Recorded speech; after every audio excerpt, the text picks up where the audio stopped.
Class 9-10 English First Paper Poem O Me, O Life, Walt Whitman. Important questions with answers. 1. What is the central theme of the poem O Me, O Life?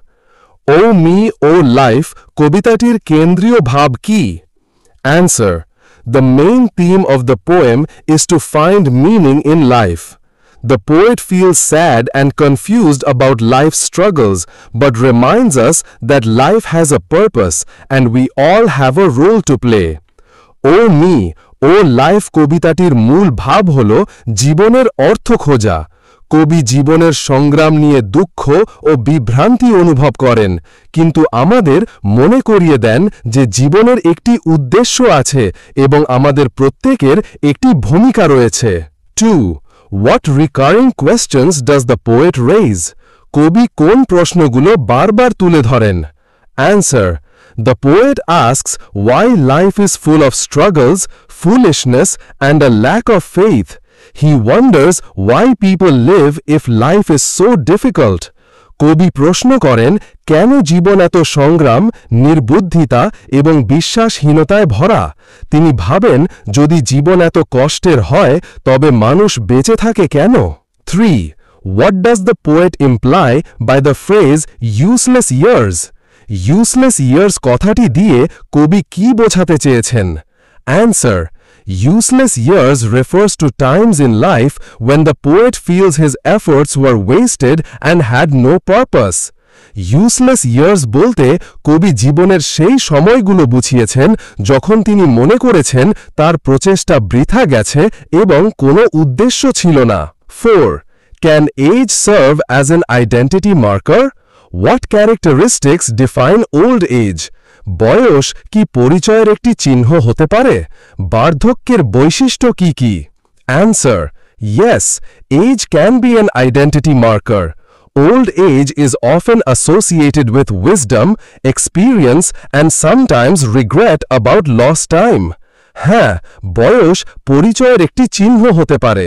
বার্ধক্য সাধারণত জ্ঞান, অভিজ্ঞতা এবং কখনো কখনো অতীত সময় নষ্ট হওয়ার দুঃখের সঙ্গে জড়িত। 5. What do the words sordid and plodding mean? Sordid এবং plodding শব্দ দুইটির অর্থ কি? Answer. Sordid means dirty, unpleasant, or morally bad. Plodding means slow, tiring, and unexciting work. Sordid শব্দের অর্থ মলিন, বিরক্তিকর বা নৈতিকভাবে খারাপ। Plodding শব্দের অর্থ ধীর, ক্লান্তিকর এবং একঘেয়ে কাজ। 6. What kind of faith does the poet refer to in the poem? এই কবিতায় কবি কোন ধরনের বিশ্বাসের কথা বলেছেন? Answer. The poet talks about losing faith in himself and in people. He feels disappointed with human actions. কবি নিজের ওপর এবং মানুষের ওপর বিশ্বাস হারানোর কথা বলেন। তিনি মানুষের কর্মকাণ্ডে হতাশ অনুভব করেন। 7. Does the phrase contribute a verse in the last line hold any symbolic meaning? শেষ লাইনের contribute a verse কথাটির প্রতীকী কোনো অর্থ আছে কি? Answer. Yes, contribute a verse means that everyone has a unique role to play in the story of life. হ্যাঁ, contribute a verse বলতে বোঝানো হয়েছে যে জীবনের এই গল্পে প্রত্যেকের একটি বিশেষ ভূমিকা রয়েছে। 8. Do you find the poem's conclusion convincing? Why or why not? তুমি কি কবিতার উপসংহারকে বিশ্বাসযোগ্য মনে করো? কেন করো বা কেন করো না? Answer. Yes, the ending is convincing because it gives hope. It reminds us that life has meaning and each person can make a difference in the world. হ্যাঁ, উপসংহারটি বিশ্বাসযোগ্য কারণ এটি আমাদেরকে আশা দেয়। এটি আমাদের মনে করিয়ে দেয় যে জীবনের অর্থ আছে এবং প্রত্যেক মানুষ পৃথিবীতে একটি পরিবর্তন আনতে পারে। 9. What does the poet mean by eyes that vainly crave the light? Eyes that vainly crave the light বলতে কবি কি বোঝাতে চেয়েছেন? Answer. Eyes that vainly crave the light means people desire truth and knowledge but often fail to find them. eyes that vainly crave the light বলতে বোঝায় যে মানুষ সত্য এবং জ্ঞানের আকাঙ্ক্ষা করে কিন্তু তা পায় না। 10. What does the phrase the powerful play signify? The powerful play কথাটি দ্বারা কি বোঝায়? Answer. The powerful play refers to life, which continues like a drama where everyone has a part to play. The powerful play বলতে বোঝানো হয়েছে জীবনকে, যা একটি নাটকের মতো চলতে থাকে যেখানে সবার একটি করে ভূমিকা থাকে। 11. Why does the poet describe the crowds as sordid and plodding? কবি কেন জনতাকে sordid ও plodding বলে বর্ণনা করেছেন? Answer. The poet calls the crowds sordid and plodding because he sees people as selfish and morally corrupt. Life also feels like a tiring journey where people act without real purpose.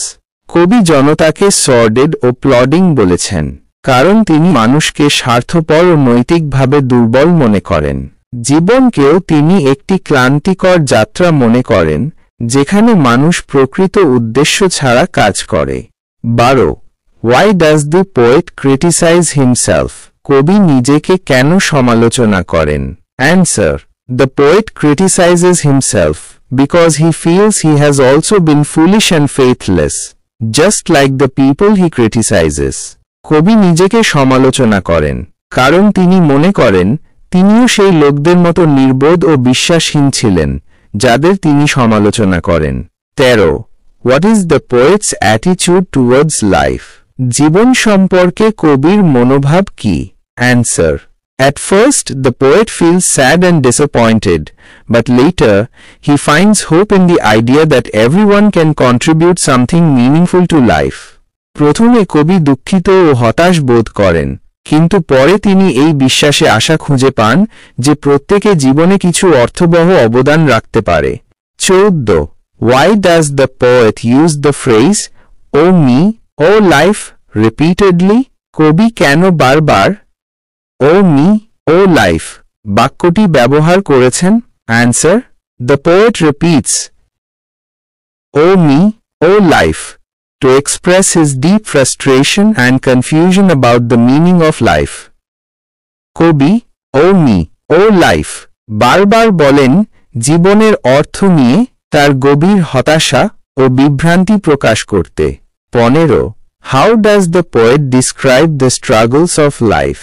কবি জীবনের সংগ্রামগুলো কিভাবে বর্ণনা করেছেন? Answer. The poet describes life as full of struggles that keep returning, making it difficult for people to find peace. কবি বলেন জীবন এমন এক সংগ্রামে ভরা যা বারবার ফিরে আসে এবং যার ফলে মানুষ শান্তি খুঁজে পায় না। 16. Why does the poet mention empty and useless years? কবি কেন empty and useless years কথাটি উল্লেখ করেছেন? Answer. The poet mentions empty and useless years because he feels disappointed about life's failures and mistakes, but he also believes that life still has meaning and hope. কবি empty and useless years উল্লেখ করেছেন কারণ তিনি জীবনের ব্যর্থতা ও ভুল নিয়ে হতাশ ছিলেন, তবে তিনি বিশ্বাস করেন যে জীবন এখনও অর্থপূর্ণ ও আশা পূরণ করতে সক্ষম। 17. What is the message of the poem? কবিতাটির বার্তা কি? Answer. The message of the poem is to find hope, purpose, and contribute something meaningful to the world despite life's difficulties. এই কবিতার বার্তা হল জীবনের সকল কষ্ট সত্ত্বেও আশাবাদী হওয়া, জীবনের উদ্দেশ্য খোঁজা এবং দুনিয়ায় কিছু অর্থবহ অবদান রাখা। 18. What does the poet mean by faithless? Faithless কথায় কবি কি বোঝাতে চেয়েছেন? Answer. Faithless refers to people losing trust in each other and in God, leading to frustration and despair. Faithless বলতে বোঝায় যে মানুষ একে অপরের ও ঈশ্বরের উপর থেকে বিশ্বাস হারিয়ে ফেলেছে, যার ফলে হতাশা ও নিরাশা সৃষ্টি হয়েছে। 19. Why does the poet mention struggle ever renewed? কবি কেন struggle ever renewed কথাটি বলেছেন? Answer. Struggle ever renewed means life is full of never-ending challenges that people must face. Struggle ever renewed বলতে বোঝায় যে জীবন একটানা চ্যালেঞ্জ ও সংগ্রামে পূর্ণ, যা মানুষকে বারবার মোকাবিলা করতে হয়। 20. What is the poet searching for in the poem? এই কবিতায় কবি কি খুঁজছেন? Answer, the poet is searching for the meaning and purpose of life. কবি জীবনের অর্থ ও উদ্দেশ্য খুঁজে বেড়াচ্ছেন। 21. What does the poet ask US to remember about life? কবি আমাদের জীবন সম্পর্কে কি মনে রাখতে বলেন? Answer, the poet reminds US that life exists, we have our own identity, and we can make a meaningful contribution to the world. কবি আমাদের মনে করিয়ে দেন যে জীবনের অস্তিত্ব বিদ্যমান রয়েছে, আমাদের নিজস্ব পরিচয় রয়েছে এবং আমরা দুনিয়ায় একটি অর্থবহ অবদান রাখতে পারি।